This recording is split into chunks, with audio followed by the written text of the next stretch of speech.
प्रायिकता किसी घटना की क्या होती है ये जानेंगे।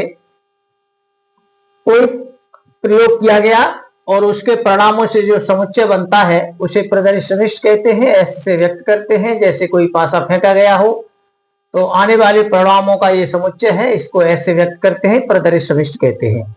इसमें से कुछ अवयव लेकर, एक लेकर या कुछ लेकर एक नया समुच्चय लिखते हैं, इसे घटना कहते हैं। तो प्रायिकता जो पढ़ने जा रहे हैं वो इस तरह की किसी घटना की हुआ करेगी।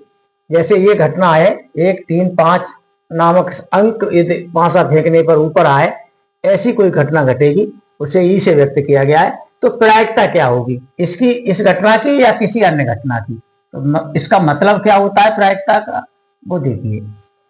एन कहते हैं number of element in set of E नामक जो समुच्चय है उसमें अवयवों की संख्या, संख्या कितनी है गिनती नहीं, 1, 2, 3 अपॉन ये जो ई है जिस प्रतिदर्श समिष्टि से लिया गया है उसमें कितने अवयवों की संख्या है, इन दोनों का जो अनुपात है वही प्रायिकता है।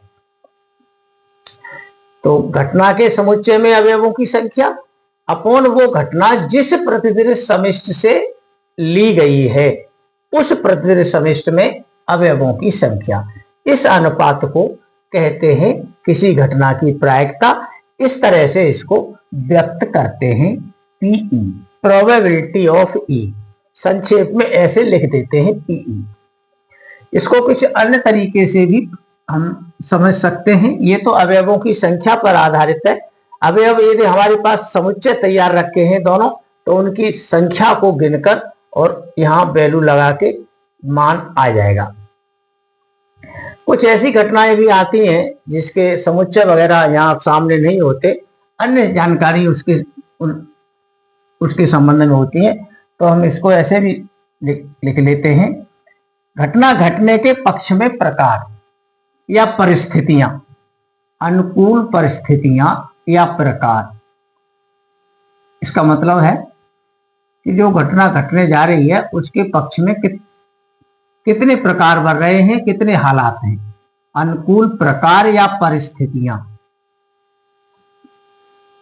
घटना घटने के पक्ष में, और कुल प्रकार यानी पूरा प्रयोग हुआ उसमें कुल कितने तरीके अपनाए गए। इस रेशियो को भी घटना की प्रायिकता ही माना गया है। एक ही बात है, जहां समुच्चय तैयार हालत में हो तो वहां अवयवों को गिन के लिख दें, और जहां समुच्चय तैयार ना हो इस फॉर्मूले को भी आजमाया जा सकता है। अब यहाँ पर एक्सरसाइज में से या कहीं से कोई प्रश्न नहीं लिए हैं, केवल ये बताया है कि प्रायिकता किसी घटना की जो हम पढ़ने जा रहे हैं वो होती क्या है। धन्यवाद।